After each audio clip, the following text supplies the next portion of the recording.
Liberty एक fundamental human right है जो कि एक स्टेट है of being free from operation from restriction जो कि कोई भी अथॉरिटी इम्पोज कर सकती है किसी भी पॉलिटिकल व्यूज़ पे, किसी की भी लाइफ पे, किसी के भी बिहेवियर पे। आज हम लिबर्टी की काइंड्स और उसके सेफगार्ड्स देखेंगे। Hello everyone, welcome back to my channel. अब बेसिकली लिबर्टी क्या है? लिबर्टी है freedom from restraint, freedom from operation, freedom from restriction. और ये कोई भी एक्सटर्नल फोर्सेस जो हैं ये इम्पोज कर सकती हैं, चाहे ये सोसाइटल नॉर्म्स हो, स्टेट हो या कोई भी अदर इंडिविजुअल हो। और ये जो है ग्रांट करती है इंडिविजुअल को ऑटोनॉमी। और ऑटोनॉमी किस पे हो? उसकी चॉइसेस पे, कि वो अपने गोल्स को परस्यू कर सके विदाउट एक्सेसिव इंटरफेरेंस। और ये लिबर्टी जो है वो इंडिविजुअल्स को एम्पावर करती है कि वो अपनी लाइफ को शेप कर सकें, अपनी डेस्टिनीज को शेप कर सकें, और ये इनका पास करती है राइट टू एक्ट इंडिपेंडेंटली। अब टाइप्स क्या है? सबसे पहले है नेचुरल लिबर्टी। नेचुरल लिबर्टी ये है, दिस इज़ द फ्रीडम जो कि हर इंडिविजुअल पोजेस करता है उसकी स्टेट ऑफ नेचर में। ये अनरिस्ट्रिक्टेड होती है लॉ से और सोशल कन्वेंशन से। नेचुरल लिबर्टी जो है वो एम्फसाइज करती है the ability to act according to one's own will. और ये प्रोवाइड करती है कि अनरिस्ट्रिक्टेड जो है वो स्टेट ऑफ बीइंग हो, और ये दूसरे ह्यूमन बीइंग्स को हार्म ना पहुंचाए, नुकसान ना पहुंचाए। फॉर एग्जांपल जो जॉन लॉक की फ़िलॉसफ़ी है, right to life, right to liberty और राइट टू प्रॉपर्टी, ये बेसिकली फंडामेंटल नेचुरल राइट्स हैं। और ये इनहेरेंट राइट्स होते हैं जो कि नेचर प्रोवाइड करती है इंडिविजुअल्स को, और ये इंडिपेंडेंट होते हैं किसी भी गवर्नमेंट से, किसी भी लीगल सिस्टम से। दूसरी है political liberty. Political liberty refer करती है राइट्स ऑफ सिटीजन्स, कि वो पार्टिसिपेट कर सके गवर्नेंस में उनके अपने कंट्री में। अब गवर्नेंस के पार्टिसिपेट करने में ये है कि वो वोटिंग प्रोसेस में इंक्लूडेड हो, वो they should be standing for public office, वो इंगेज करें पॉलिटिकल डिस्कोर्स को, और जो है वो जो भी पॉलिटिकल प्रोसेसेस हैं वो उसमें पार्टिसिपेट करें। अ, कुछ लॉज जैसे कि United states voting rights act 1965 या India's representation of people act 1951, ये इंश्योर करता है पॉलिटिकल राइट्स को और फेयर इलेक्टोरल प्रोसेसेस को। देन है सिविल लिबर्टी। सिविल लिबर्टी जो है वो प्रोटेक्शन है इंडिविजुअल्स की जो भी आर्बिट्रेरी इंटरफेरेंस होती है स्टेट की उससे। और ये फ्रीडम को इंक्लूड करती है, जैसे कि फ्रीडम ऑफ स्पीच है, फ्रीडम ऑफ रिलीजन है, फ्रीडम ऑफ असेंबली है, फ्रीडम ऑफ प्रेस है। फॉर एग्जांपल फर्स्ट अमेंडमेंट जो है यूनाइटेड स्टेट्स कॉन्स्टिट्यूशन की, वह गारंटी करती है फ्रीडम ऑफ स्पीच को, फ्रीडम ऑफ रिलीजन को, जबकि article 19 of Indian constitution protect करता है यही सिमिलर राइट्स को, जिसमें फ्रीडम ऑफ स्पीच है, फ्रीडम ऑफ रिलीजन है। देन आती है economic liberty. Economic liberty is a type of liberty जिसमें इंडिविजुअल के पास राइट है to earn a livelihood, to own a property, to engage in business or make economic decisions without undue government interference. उसके पास हर तरह की economic liberty है, वो जो भी डिसीजन लेना चाहता है अपनी इकोनॉमिक कंडीशन के अकॉर्डिंगली, अपने बिजनेस में, अपने इकोनॉमिक डिसीजंस में, अपने प्रॉपर्टी में, तो उसमें जो है वो गवर्नमेंट इंटरफेरेंस नहीं करेगी। फॉर एग्जांपल जो Sherman entry trust act 1890 US के अंदर इंश्योर करता है फेयर कंपटीशन इन मार्केट्स, और इंडियाज़ राइट टू प्रॉपर्टी जो कि ओरिजिनली एक फंडामेंटल राइट है अंडर आर्टिकल 31, ये प्रोटेक्ट करता है इकोनॉमिक फ्रीडम्स को। देन आती है इंडिविजुअल लिबर्टी। इंडिविजुअल लिबर्टी जो है वो हाईलाइट करती है पर्सनल फ्रीडम्स को, जिसमें प्राइवेसी है, सेल्फ एक्सप्रेशन है, राइट टू मेक चॉइसेस है, और वो चॉइसेस अबाउट लाइफ हो सकती हैं, अबाउट रिलीजन हो सकती हैं। और इंडिविजुअल लिबर्टी में जैसे कि universal declaration of human rights UDHR, उसका आर्टिकल 12 जो है वो प्रोटेक्ट करता है against arbitrary interference in privacy and family. Then जो है वो कॉन्स्टिट्यूशनल लिबर्टी है। कॉन्स्टिट्यूशनल लिबर्टी जो है वो राइट्स हैं जो कि गारंटी करते हैं किसी भी कंट्री का कॉन्स्टिट्यूशन। और ये बेसिकली बिल ऑफ राइट्स होते हैं किसी भी कॉन्स्टिट्यूशन के फंडामेंटल चार्टर में। जैसे कि European convention on human rights है, या first 10 amendments of US constitution भी हम देख सकते हैं। ये प्रोवाइड करते हैं फ्रेमवर्क कॉन्स्टिट्यूशनल लिबर्टीज़ का। और भी काफ़ी सारी लिबर्टीज़ की टाइप्स हैं जिनमें मॉरल लिबर्टी है, नेशनल लिबर्टी है। मॉरल लिबर्टी में जो है वो it is a freedom to pursue ethical और वर्चुअस एक्शंस, और वो एथिकल और वर्चुअस एक्शन जो है वो इंसान के अपने कंसाइंस, ज़मीर और सोसाइटल नॉर्म्स के अकॉर्डिंगली होने चाहिए। नेशनल लिबर्टी में collective freedom of a nation to govern itself independently, और ये फ्री होती है फ्रॉम एक्सटर्नल डोमिनेंस और कॉलोनियल रूल से। Importance of individual rights. अब इम्पॉर्टेंस ऑफ इंडिविजुअल राइट्स में सबसे पहले डेमोक्रेसी है, कि डेमोक्रेसी होगी तो किसी कंट्री के अंदर इंडिविजुअल्स के जो इंडिविजुअल राइट्स हैं, लिबर्टीज़ हैं, वो प्रोटेक्टेड रहेंगी। और ये डेमोक्रेसी एम्पावर करती है लोगों को टू से इन गवर्नेंस। उनका उनका राइट है कि वो उनका वर्डिक्ट हो, उनका ओपिनियन हो गवर्नेंस के अंदर। और डेमोक्रेसी प्रोटेक्ट करती है उनको अनऑथराइज्ड किसी भी रूल से। डेमोक्रेसी प्रोटेक्ट करती है ऑटोक्रेटिक रूल से, डेमोक्रेसी प्रोटेक्ट करती है डिक्टेटरशिप से।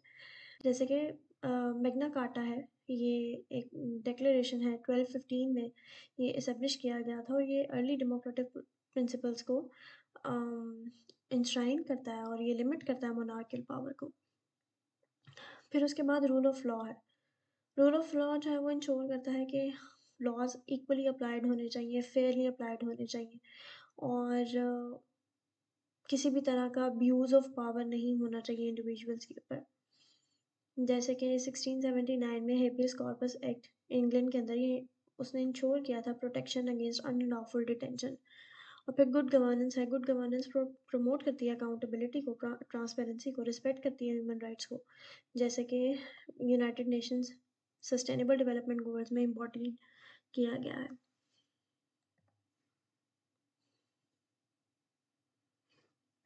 अब थ्रेट टू लिबर्टी क्या हो सकती है? टायरनी हो सकती है, ऑपरेशन हो सकता है, इकोनॉमिक इनइक्वालिटी हो सकती है, सोशल और कल्चरल इंटॉलरेंस हो सकती है, erosion of rule of law हो सकती है। ये जब सब चीज़ें जो हैं वो एक सिस्टम के अंदर, एक सोसाइटी के अंदर प्रिवेल करेंगी, tyranny, operation, economic inequality, social और cultural intolerance, erosion of rule of law, तो लिबर्टी को थ्रेट होता है। तो इन थ्रेट्स को काउंटर करने के लिए कंट्रीज़ के अंदर डिफरेंट लॉज बनाए जाते हैं। जैसे कि यूएस के अंदर फेयर लेबर स्टैंडर्ड्स एक्ट है, 1938 में ये पास हुआ था, और ये सीक करता है address by ensuring minimum wages and fair labour conditions, because ये जो है वो इकोनॉमिक इनइक्वालिटी में आएगा। अगर इकोनॉमिक इनइक्वालिटी होगी तो वो एक इकोनॉमिक लिबर्टी को थ्रेट है। इसी तरह से टाइरनी और ऑपरेशन जो है वो बेसिक फंडामेंटल लिबर्टीज़ का को थ्रेट है। सेफ गार्डिंग लिबर्टी, सबसे पहले आता है लॉ। लॉ कॉडिफाई करता है इंडिविजुअल राइट्स को और फ्रीडम्स को, और ये एक लीगल फ्रेमवर्क प्रोवाइड करता है टू चैलेंज वायलेशंस। और लीगल फ्रेमवर्क जो है वो डिफ़ाइन करता है और प्रोटेक्ट करता है इंडिविजुअल राइट्स को, क्लियर रूल्स एंड रेगुलेशंस को इस्टेब्लिश करता है, और फेयरनेस को, ट्रांसपेरेंसी को इंश्योर करता है और प्रिवेंट करता है अब्यूजेस ऑफ पावर को।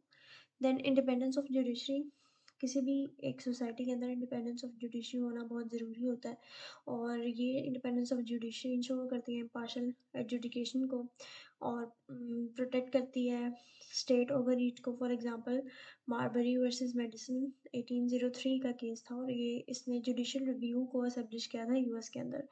और जो है वो जुडिशियल रिव्यू रीइंफोर्स करता है जुडिशरी के रोल को as a guardian of liberty.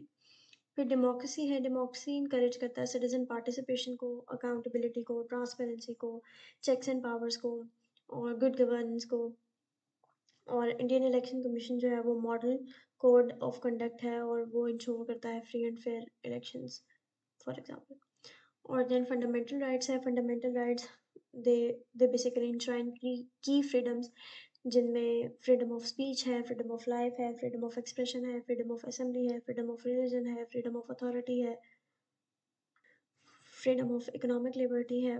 जैसे कि फॉर एग्जांपल साउथ अफ्रीका का पोस्ट अपार्थाइड कॉन्स्टिट्यूशन जो है 1996 का एक लैंडमार्क डॉक्यूमेंट है जिसने एम्फसाइज किया था फंडामेंटल राइट्स को। देन लोकल सेल्फ गवर्नमेंट है। लोकल सेल्फ गवर्नमेंट एम्पावर करती है कम्युनिटीज़ को कि वो मैनेज करें अपने अफेयर्स को, प्रमोट करें इंक्लूसिविटी को और ट्रांसपेरेंसी को, अकाउंटेबिलिटी को और डेमोक्रेसी को ग्रास रूट करें। और जैसे कि फॉर एग्जांपल इंडिया के अंदर पंचायती राज इंस्टीट्यूशन जो है वो एग्जांपल है डिसेंट्रलाइज्ड गवर्नेंस के। और डिसेंट्रलाइज्ड गवर्नेंस क्या होती है कि वो सिर्फ हर चीज़ फेडरल गवर्नमेंट के अंडर नहीं होती, लोकल सेल्फ गवर्नमेंट के अंदर उनके पास भी अथॉरिटी होती है to run their respective areas. फिर है rule of law. Rule of law maintain करता है फेयरनेस को, इक्वालिटी बिफोर लॉ को। और जैसे कि यूके इक्वालिटी एक्ट 2010 एड्रेस करता है डिस्क्रिमिनेशन को।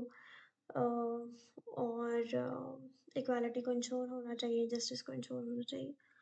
उसके बाद इकोनॉमिक इक्वालिटी है। इकोनॉमिक इक्वालिटी में पॉलिसीज़ को रिड्यूस करें, डिस्पैरिटी से इंश्योर करें इंडिविजुअल्स के पास कि वो उनके पास इकोनॉमिक इक्वालिटी हो। जैसे कि social security programme like the new deal in the US है, ये प्रमोट करती है इकोनॉमिक इक्वालिटी को। उसके बाद कॉन्स्टिट्यूशनल प्रोटेक्शंस हैं। कॉन्स्टिट्यूशनल प्रोटेक्शंस प्रोवाइड करती हैं फंडामेंटल गारंटीज़ को। और ये फंडामेंटल गारंटीज़ जो हैं वो इंडिविजुअल राइट्स के लिए होती हैं और ये एस्टेब्लिश करें लिमिट्स ऑन गवर्नमेंट पावर और सेफगार्ड करें उनकी लिबर्टीज़ को from infringement from external intervention. Checks and balances में सबसे पहले सेपरेशन ऑफ पावर होती है कि एक कंट्री के हर 3 ब्रांचेस जिसमें एग्जीक्यूटिव है, जुडिशरी है, लेजिस्लेचर है, इनकी सेपरेट हों पावर्स। और ये प्रिवेंट होना चाहिए any branch from becoming too powerful. Then independent oversight institutions जैसे कि मीडिया है, सिविल सोसाइटी ऑर्गेनाइजेशंस हैं और वॉच डॉग ग्रुप्स जो होते हैं, they serve as an independent check on governments और वो गवर्नमेंट्स को अकाउंटेबल रखते हैं और ये ट्रांसपेरेंसी को इंश्योर करते हैं। और ये जो है वो पब्लिक पार्टिसिपेशन को भी इंश्योर करते हैं अपनी रिपोर्ट्स वगैरह से। और ये इंश्योर करते हैं कि पब्लिक जो है वो पॉलिटिकल डिस्कोर्स के अंदर इंगेज हो, वोट्स में इंगेज हो, वोटर काउंट ज़्यादा हो, पार्टिसिपेट करे सिविक लाइफ में, कंट्रीब्यूट करे एक हेल्दी डेमोक्रेसी में, हेल्प करे इंश्योर करने में कि गवर्नमेंट जो है वो अकाउंटेबल रहे लोगों में। अब लिबर्टी को हम फ्यूचर जनरेशंस के लिए किस तरह से प्रिजर्व कर सकते हैं, इंश्योर कर सकते हैं कि सबसे पहले तो एजुकेशन दी जाए, डेमोक्रेसी को प्रिवेल करवाया जाए, सिविक एंगेजमेंट हो, विजिलेंस हो और जो भी थ्रेट्स टू लिबर्टी हैं इनको एड्रेस किया जाए, चाहे वो गवर्नमेंट ओवररीच की तरफ से है या सोसाइटल प्रेजुडाइज है या कोई भी अदर फॉर्म ऑफ ऑपरेशन है। सिविक एंगेजमेंट में उनको जो है वो एक्टिव पार्टिसिपेशन कराई जाए सिविल लाइफ के अंदर, चाहे उसमें वोटिंग है, वॉलंटियरिंग वर्क है और ये डेमोक्रेसी को प्रमोट करवाया जाए, प्रिवेल करवाया जाए। प्रॉपर लेजिस्लेशन हो, यूथ एंगेजमेंट हो, ग्लोबल कोऑपरेशन हो, टेक्नोलॉजिकल सेफगार्ड्स हो, तो इस तरह से हम जो है वो प्रिजर्व कर सकते हैं लिबर्टी को फ्यूचर जनरेशंस के लिए। That's for today, see you in the next video.